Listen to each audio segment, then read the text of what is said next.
আসলে ফুলাফান বাসায় একা একা থাকলে মাথায় যে কত ধরনের চিন্তা আসে।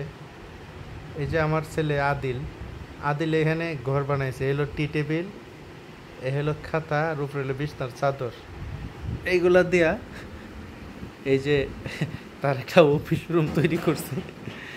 এই হলো অফিস রুম, এনে শুয়ে শুয়ে কিন্তু অফিস করব। এনে আবার দেওয়া যায়, এনে এই যে বই টই এগুলো আছে সব, এই যে খেলনা টেলনা, এর ভিতরে আবার খেলনা বন্দুক, এই বই একটা পড়ে গেছে, এই যে দূরবীন, খেলনা বন্দুক, গাড়ি সব এখানে। আর এলো এলো শোয়ার ঘর, এলো শোয়ার ঘর। শোয়ার ঘরের ভিতরে কি বালিশ আছে নাকি?